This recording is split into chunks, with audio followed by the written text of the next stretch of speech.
Hej og velkommen til... Det skal du ikke tage over. Nej, så vil du lade mig mig? Du må ikke spørge mig, hvad det her er. Silje, hvis du lige går i gang med at lave nogle peberbrød, så vil det bare helt let. Hvad er det for noget kød, vi bruger her? Jamen, det er kylling.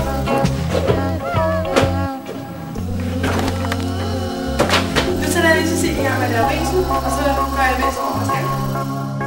Goddag og velkommen til Cook i køkkenet, afsnit 99. I dag skal vi lave en masse god mad. Vi skal lave thai-mad. Til at lave vores fantastiske thai-mad har vi vores to eksperter i køkkenet, Mathilde og Cecilie. Og Mathilde, hvad er det, vi skal lave? Ja, i dag skal vi så lave en masse fantastisk thai-mad. Og det er en opskrift, som ligger til familien. Dog ikke, vi har fundet os at lave lidt om efterhånden. Som, Ja, hvad skal man bruge? Altså, vi har noget citrongræs her, som er typisk thai. Og de her friske koriander, som også bruges rigtig meget i thai-mad.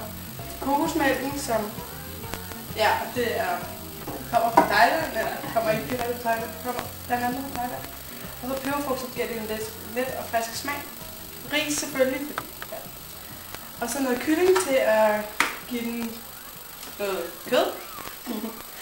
Og så noget citron og lidt løg, og så den her rød karrypaste, som er meget vigtig i den her ret, som giver stort set hele ideen om, lige præcis den her ret handler om. Okay. Nu sætter jeg lige så i gang med at lave risen, og så går jeg imens over og skærer med kød.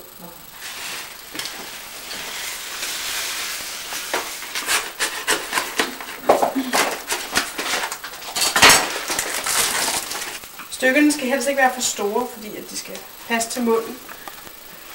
Det er ikke...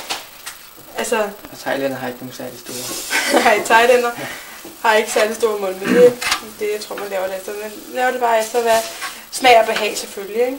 Altså hos os har vi altid lavet dem sådan...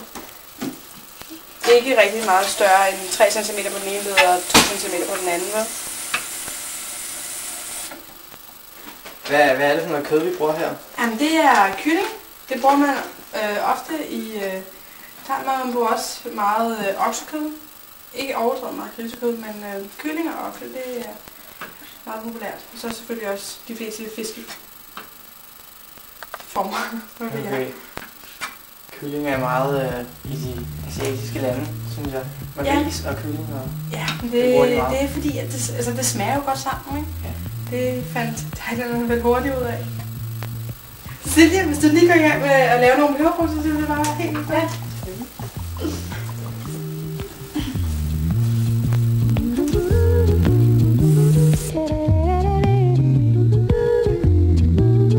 Bla bla bla bla bla.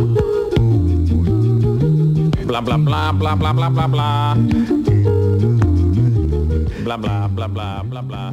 Jeg bruger altid 2 knive til at skære løg, fordi jeg synes, det er meget nemmere, fordi den her kniv, den er god til den ene side. Og så bruger jeg den anden kniv til at findele løgene med. Det gør løgene som sagt meget finere, og så gør det dem også, det gør det meget nemmere, synes jeg. Det er en metode, som jeg lærte af min far for godt 3 år siden nu.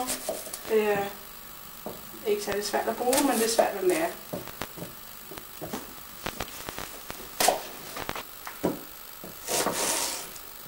Et af trækkene er også, at man ikke skærer helt igennem på den første side med den første kniv. Så er det nemmere at holde på løget, så det ikke ikke smutter så meget. Det gør de selvfølgelig her til sidst også, men så kan man bare vende løget og skære videre. Og så de store stykker, der eventuelt skulle være til sidst, kan man så bare lige smide væk. Ja. Det er meget nemt.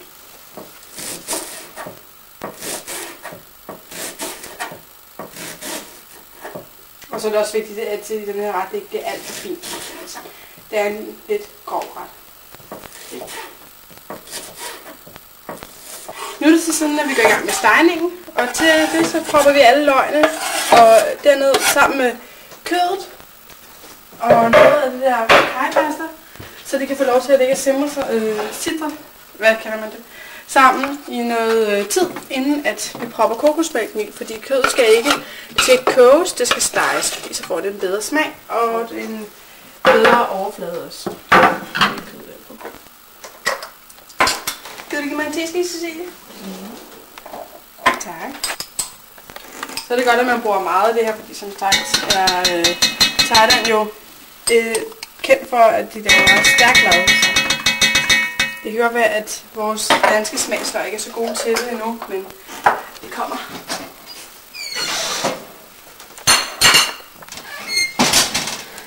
Og så starter vi simpelthen bare foden. Hvor lang tid tager det normalt at lave sådan en ret her? Altså det kommer an på, hvor hurtig man er, men det vil omkring tage en halvanden time til en time, ikke? Okay. Skal vi smage her? Så kan man en palet. Og så bare rundt i det, så karrypastaen er fordelt godt på både kylling og løg.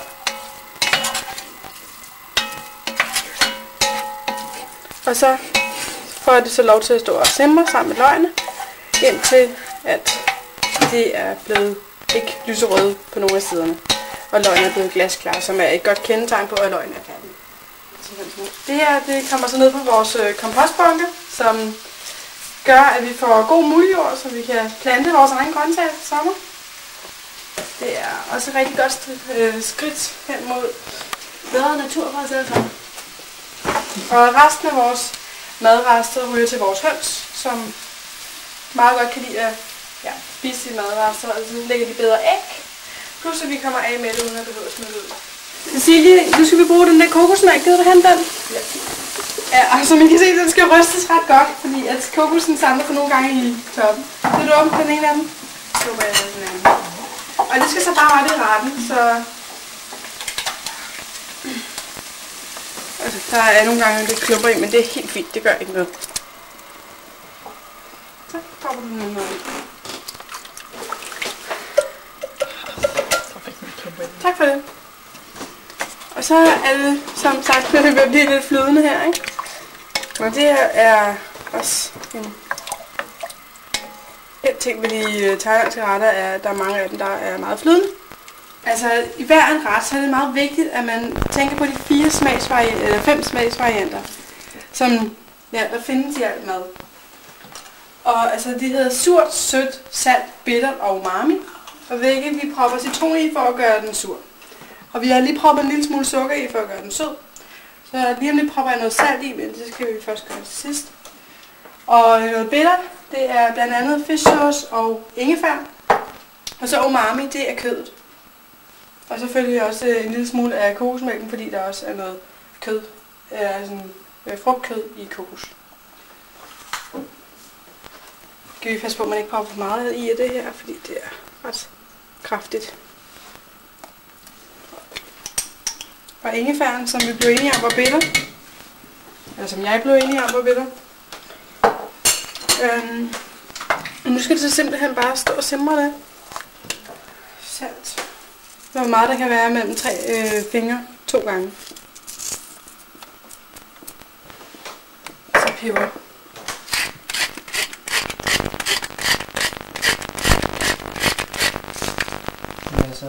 Masser af peber.